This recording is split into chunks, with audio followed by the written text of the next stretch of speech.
Hello everyone, welcome to Redbust US channel. In this video, we look at the latest news released by USCIS regarding the H1B 2026 season that will begin on March 7th. So this is what we look at in this video. Firstly, we look at what's the basically news summary. Second, we look at if Trump administration has an impact on this new season, what changes they have done, and all of that, right? So this is the press release that was released on USCIS website. I mean, you all can check as well. So just to summarize it, what is in the news release, it's no different from what they have done in the previous years. So the first thing is the start date and end date, right? Basically, you can, employers, or companies literally can start filing from March 7th, 2025, noon EST, and they have until March 24th, noon EST. So employers are free to file the H1B registrations for their applicants during this period. So only employers can file. I mean, you as an independent applicant cannot file for H1B registration. So you need a company to sponsor you, just to clarify on that, right? So the fee has changed. It used to be $10 in the in 2025, FY 2025. For the current fiscal year 2026, it has gone up to $215. In fact, this was part of the USCIS fee increase regulation that was completed last year. It came into effect April of last year, but they're implementing only now, so that's when it's actually felt. So I mean, but changing this fee is not going to really drastically change the registrations because it's still not a big number for actually people to just avoid, right? So it's still a small number. I guess people will still go ahead and submit registrations. So we'll see some kind of I would say more applications on that. Now, in terms of lottery process, nothing has changed. They said there'll be lottery if there are more than H1B cap number, which is 85,000 registrations, right? And it will be based on beneficiaries in the lottery. So this is what they changed, last year, right? Where they changed the lottery rule to be based on applicant's passport number. So that's what will be used this year as well. So there are no changes here. Again, with the change in lottery approach from last year, right, there is no advantage for submitting multiple registrations. So this will significantly reduce the fraud, by consultancy companies and all of that, right?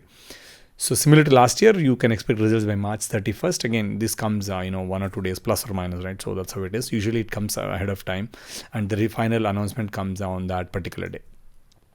So the results will be notified using online accounts. Again, pretty standard, nothing new here, right? So what they've done in terms of online accounts, right? So they basically migrated, the old accounts to organization-based accounts. So this organization-based things was introduced last year. So if you're creating a new account, because if you never submitted a registration, so you'll be given a fresh organization account.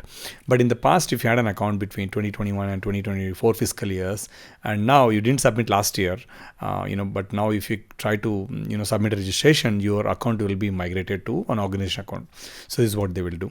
What some other changes, like reps can add their clients to accounts anytime, but they can only submit on March 7th. This is also pretty standard, right? Nothing fancy there.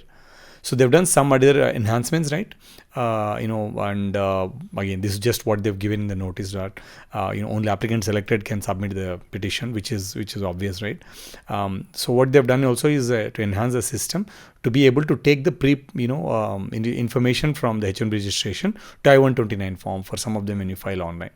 Also, they have given ability to upload applicants in a spreadsheet so that some of this can be pre-populated, so they don't have to manually enter a lot of these, right? So they also have, now paralegals can work with more than one legal rep. So again, they made it easy, basically for paralegals, to work with the system, right? So also because there are credit limits that you can hit, right? So they've increased temporary basically for the registration period from 24,999 to 99,999. So there is a typo there. Sorry, it's actually 99,000. So it should be 100K essentially, from 25K to 100K. That is what is in there, yeah. And that's about it, right? I mean, there is nothing new there. I know, like, it's pretty much standard from as of last year. Now, in terms of Trump administration impact, so they only took office on Jan 20th, right? I mean, they have not really had any even time to look at legal immigration, and too soon of time, so they haven't really done any changes, or they haven't proposed anything for the FY 2026 season. So everything will continue as is, no changes because of Trump administration. So there is no change in lottery process. So we may see something for next year. I mean, if at all they make it a priority, right? So previously they tried to change the lottery from to wage-based lottery system. So now we don't know, if they're going to pursue this or not. So we'll only know when they actually publish the unified calendar, right? Which basically unified agenda where they set out the priorities.